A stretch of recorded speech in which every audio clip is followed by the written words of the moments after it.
Welcome to the Exam Study Expert Podcast, helping you hit the grades of your dreams at school, college, and university through the science of fast learning and lasting memory, the psychology of study productivity, and the secrets to great exam technique. And now your host, the Cambridge University trained psychologist who's dedicated his life to helping students study better and outsmart their exams, William Wadsworth. Hello and welcome back to the Exam Study Expert Podcast. Today we're talking languages, tricks for memorising your vocab lists more easily, how to get your head around the grammar, and some handy exam technique tips to make sure you get the highest possible grade in your exams. I'm joined by my friend Joe Hytner, who's not only taught at two prestigious British schools, but is also one of the most experienced Latin and Greek private tutors I've ever come across. He has over 5,000 hours of one-on-one tuition under his belt, from helping students here in the UK with major high school exams such as their GCSEs or A-levels, to working with adult learners revisiting Latin just for fun. While Joe may be a classic specialist, many of his tips would apply equally to learning French, Spanish, German, or any other modern language. So if you're ready to hear the secrets to better grades in Latin and other languages, let me introduce you to Joe and we'll dive right in.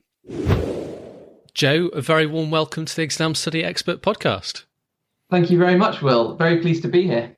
What was it that first got you interested in languages and the study of Latin and Greek specifically? Well, I guess at school I was fairly broad early on and enjoyed a lot of subjects. I was always a bit rubbish at history and geography, but on the others, the humanities, and to an extent the sciences, I quite enjoyed them. As I went into sixth form, I had some really fantastic Latin teaching, which was really inspirational, and that was the driver for applying for classics at university, having had such inspirational classics teaching myself. So I did classics at Cambridge. The course there is really good because it allows you to learn one of the languages from scratch. And so it was a bit overwhelming at first for me personally because I was on that intensive Greek course. The amount of work is huge. They expect you to get to A-level from naught in 1 year. So it was quite a roller coaster of emotions, especially for that first year. But there's something really amazing about learning a language so intensively and being able to devote your entire self to that language.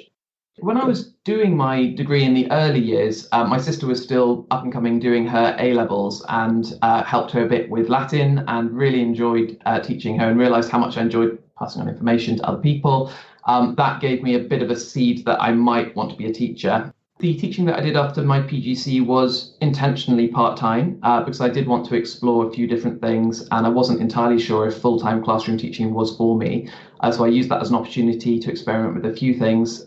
So alongside the classroom teaching I was doing, I was supervising for the University of Cambridge undergraduates in Latin and Greek, which I really enjoyed. And I was also private tutoring as well, more school-age students and adult learners learning it for fun. So I was always kind of hedging my bets a little bit. And then it just happened that I naturally got drawn more to that one-to-one teaching model. Fantastic. So, I mean, you've got a lot of experience under your belt now, teaching Latin and Greek. What are the sort of 3 or 4 main areas you'd focus on with someone in order to prepare them to get them the best possible results in any exams? So the most important things definitely at sort of GCSE and A-level and other exams would definitely be to focus, I suppose. You could split it into 3 or 4 sections. So you'd be looking at vocabulary, you'd be looking at grammar, you'd be looking at set texts, and then I suppose you'd also be looking for techniques and tips for the exam room itself. Those would be sort of 4 main categories, I think. Makes sense. Okay. Well, why don't we start with vocabulary then? So I guess having a command of what the words mean is a pretty fundamental part of any language. What are your kind of best pieces of advice that you give to students for how to sort of tackle getting your vocabulary up to where it needs to be? Sure. So the main thing that you need to bear in mind is that what you don't want to be doing is just sitting in front of a piece of paper, just staring at these words and hoping they'll go in.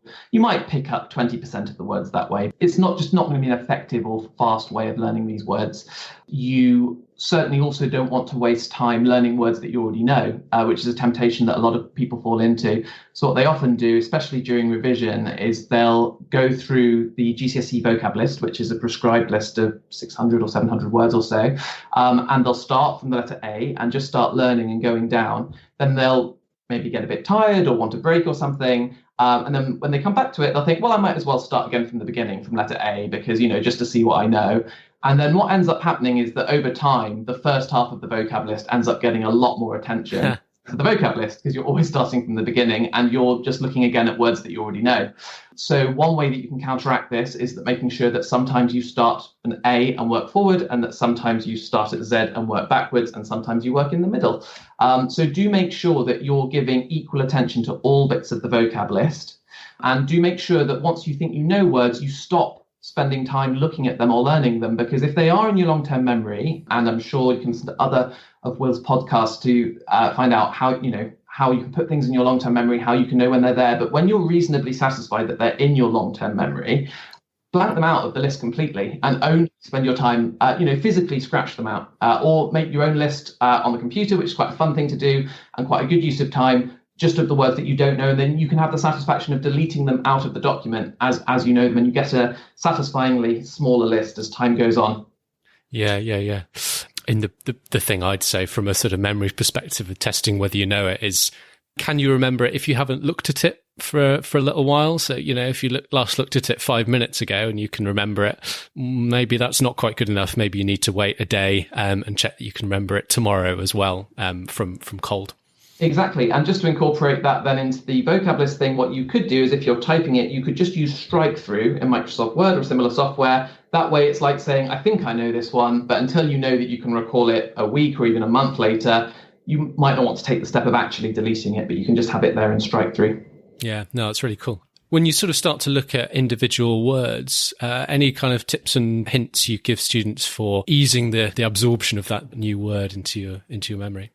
Definitely. So the key here is, even when you are learning individual words, not necessarily to treat them as individual words, and think about how they connect to other words. So if you're looking at Latin, for example, you could be thinking about, how does that Latin word connect to words that I already know in English?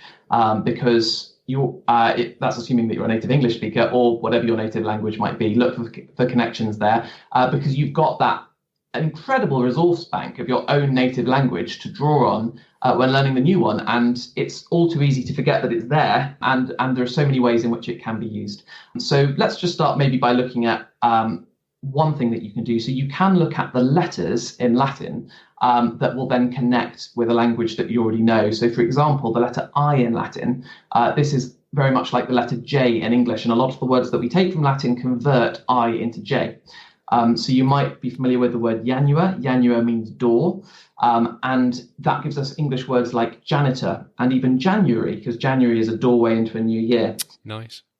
So as well as looking for those words in another language that are like the target word that you're trying to learn in Latin, for example, look at the actual letters, and therefore that will then give you other keys into other words. So then when you come to learn the word judex, which means judge, you'll be like, well, that makes sense because it begins with an I, so that is J-U-D, so it would mean judge. Or you might be learning the word juvenis, and you'll see it begins with I, and you'll think juven something. Okay, juvenile. Juvenis means young man. I can see how that would link. Nice. No, I like that. Should we look at a Greek example of that as well? Yeah, why not? So in Greek, the equivalent of that would be if you were trying to learn the word hudord. Hudord means water. And what we can know from that is that the rough reading in Greek, which is like an H, comes unsurprisingly into English as an H. The upsilon in Greek, which is the one that looks like a U, that comes into English as a Y. So it makes sense that hudord means water, because that's what gives us hydro in English, the prefix hydro. And once you know that upsilon is a Y in English, it won't then be a surprise when you learn the Greek word hupo, which means under, or the Greek word huper, which means above. That's what gives us those English words hypo and hyper, as in hypoactive, hyperactive, hypothermia, hyperthermia. So that would be your Greek example. Yeah, it's really cool. And you can sort of start to see how this would apply to other languages, not just learning Latin or Greek, but, I guess whatever language you're trying to learn, can you link some of those new words back to words in your own language? Absolutely. Fantastic. So grammar's a word that doesn't often put thrill and excitement into the hearts of many students, particularly, I guess, earlier on in their language careers before they've developed a real passion for the subject. What would you say to people in that situation? So make sure that you're learning the grammar with the correct aim. So, are you going to be having to do in your exam any English into Latin, for example, if we're talking about Latin, or are you going to be translating from Latin to English? So if you're doing GCSE Latin, there's going to be a tiny element of English to Latin, but very little. So you want to make sure that you focus your grammar learning accordingly so that you're not wasting time learning it in a way that doesn't make sense for you. So if you're not going to have to do lots of English into Latin, then the main thing to make sure is that you know the grammar enough to be able to recognize those endings. You might not have to produce them on the day itself in the exam, so don't learn them in that direction. Learn them so that when you see the ending em, for example, you feel, okay, that's an accusative singular. So that just comes down to a lot of practice and a lot of making sure that you're sort of practicing in the direction that you're going to need. Yeah. So when you're talking about that practice, any particularly sort of fun ways you can do the practice to help bring things to life a little? So if it's grammar in particular, there's a fantastic resource actually on the Eton website, which was developed by Eton School, where you can actually kind of have quick-fire grammar questions where they'll just throw randomized forms at you. It's really good having a computer do this. You can do it with a tutor or a teacher, but the tutor or the teacher might not randomize those endings quite as well as a computer can. It's a bit like one of those tennis ball shooters that, kind of just chucks them out quick fire. And it's actually really fun because I think one of the things people find difficult with grammar and boring about grammar is they don't always see how it's useful or how it's relevant. So when you're learning it in isolation, it can be a bit demotivating because it's kind of, why am I doing this? But just having a time limit or a set number of ones on a quick fire basis that you've got to get through gives it its own little purpose. So I do recommend that. That's a useful resource. Turning it into a game. Turning it into a game, absolutely. And one very, very simple thing, but actually it does make it a bit more interesting, is just timing yourself. So if you are learning a table like Puella, why not put a time limit on it? Why not say, right, can I do it in a minute today? And then challenge yourself, in a week's time, I need to be able to do that in 30 seconds. Funnily enough, it does actually add an element of fun to it. Yeah. No, that makes sense. I guess finally, any thoughts on any sort of good ways to sort of structure your learning of grammar? I mean, there can be quite a lot to take in, the different verb forms, different nouns and so forth. Any kind of advice on how to break that challenge down in a way that helps it make sense for you? Definitely. It's definitely worth looking at which bits of grammar borrow from which other bits of grammar and trying to structure it in a way where one thing builds logically to the next thing. So in Latin, for example, it would make a lot of sense to start learning the noun endings first before you come on to learn things like adjective endings and pronoun endings. Because once you know something like puella and something like servus in nouns, that's instantly then giving you the key to 2-1-2 adjectives. So that's your bonus, bona, bonum kind of adjective. Bonus borrows from servus and puella and bellum. So if you already have learnt those first, you're going to find it much easier to learn bonus. And then when you come to learn your pronouns, like ipse, in the plural in particular, but also in bits of the singular, those are very much like 2-1-2 adjectives as well. So pronouns are a bit like adjectives and adjectives are a bit like nouns. So try and think about what builds naturally, because that could save you a lot of time in the long run, rather than having to think about these as all separate tables. Look for the overlaps. In Greek, it would be a similar thing. You'd want to start with your definite article. That's your ho, he, to. As soon as you know that, that's giving you the key to second declension and first declension nouns. As soon as you know that, that's helping you with sophos, the adjective sophos, the 2-1-2 adjective, and that's helping you with pronouns as well. So it's a similar sort of thing in both languages. What is a 2-1-2 adjective? So 2-1-2 adjective is an adjective that in the masculine follows second declension nouns, in the feminine follows first declension nouns, and then again in the neuter follows second declension nouns. And declensions are just groups of nouns that all follow a similar kind of ending rule, is that right? Exactly that. Yeah, my Latin's a little rusty and my Greek is non-existent, so I'll have to take your word for some of that. I'm impressed by what you remember. Should we talk a little bit about your third area of study, so set texts? Yes, absolutely. So for someone that's relatively new to studying classics, I guess first just what do you mean by the set texts? In Latin and in Greek at GCSE and at A-level, you have this set text component, which is different to the language component where you're translating something that you've never seen before. With the set text, you're translating something that you've already seen, which sounds fantastic and sounds like, well, that should be very easy. But it is challenging because they do make the difficulty level of the language harder for these set texts to sort of compensate for that. And because they're setting some original Latin and some original ancient Greek, so something that a real Roman wrote.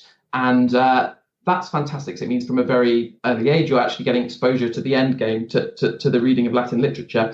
And you have to learn about 300 lines in each language for a prose text, and about 300 lines in each language for a verse text. So not too huge, but that's for GCSE, and then it gets you have to learn a bit more for A-level. But it certainly it can seem challenging. So it is worth approaching it sort of in quite a strategic way.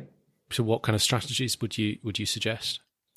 So I can happily tell you, first of all, what strategy I wouldn't suggest. Okay. What a lot of students fall into the trap of doing. It is tempting to think it's only 300 lines. In the original language, that feels like a lot, but in my language, that feels quite little. So why don't I just learn the whole thing off by heart? Yeah, I'm going to stay quiet now because I think that might have been what I did. Well, you can be forgiven for thinking it, because it is tempting. It is a very manageable amount. Well, it seems manageable to learn in English off by heart, 300 lines or so. The problem with it is that if you don't recognise when you're in the exam room, which bit of the text they've given you on the day, because all you've done is looked at the English, you could just spend the whole exam writing completely the wrong chunk out. And that is a very real danger. Added to the fact that you could just skip out a line because it just dropped out of your head and you would have no way of knowing. So it's not the best way to do it. Equally, trying to translate it and understand the grammar and the vocab and everything in exactly the same level of detail that you would for one of your GCSE unseen translations is not a good idea either, because it's unrealistic. And you'd have to have a university degree in classics to properly understand the workings of the language for a set text, because it's written in the original language. So what you really want to do is achieve some sort of balance between the two, where you're learning it by heart kind of, and you're understanding it kind of, and the two kind of meet in the middle somewhere.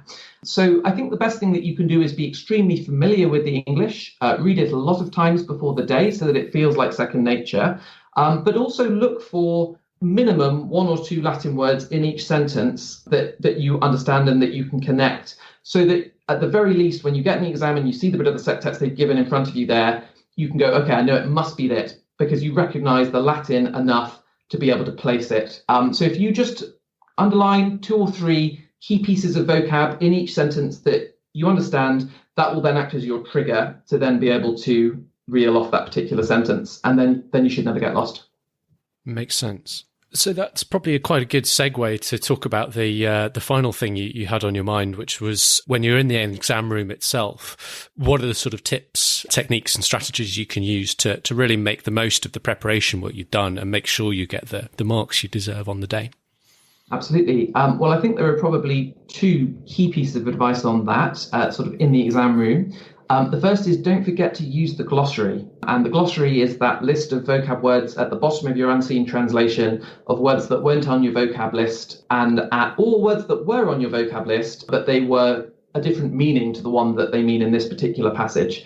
And it's extremely common, and it's completely understandable that you might forget about it completely in exam panic, or you might just get lulled into a false sense of security when you see a word that you think, oh no, I know that from the vocab list, I don't know why they underlined that. But then actually when you look, it's 1 or 2 letters different and it's not exactly the same word, or it's the same word but with a different meaning. So you have to be methodical. Every time you see an underlined word, go and use the help. That's what it's there for.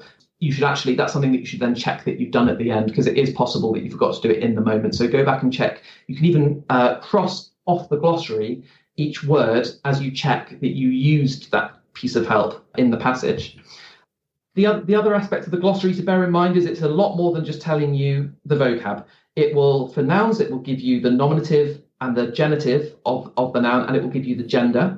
And these are very important to be able to figure out what case that noun is in, and therefore what job it's doing in the sentence, and also what adjectives might be describing that noun, because if you have the gender, that gives you a clue about what adjectives might match to it.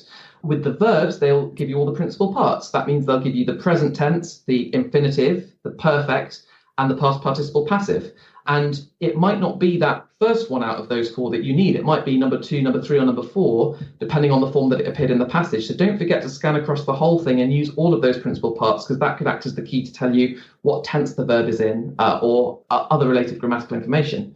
So yeah, making sure, A, that you've used the glossary, but B, that you've used all of it and you've used the grammatical information in it, not just the vocabulary information. No, that's fantastic. I'm trying to remember back to my own days taking a Latin GCSE exam, age 16, and I recall having something quite wacky about prancing ponies and columns of fire, and it just did. The words in the glossary just made so little sense. It sounded nonsensical, but that was correct. I mean, it was a deliberately slightly nonsense. I think it was a fairy tale or a myth or something. There was a temptation, which I think some of my classmates fell into, to kind of bend the advice that was given to come up with something that sounded a little less crazy.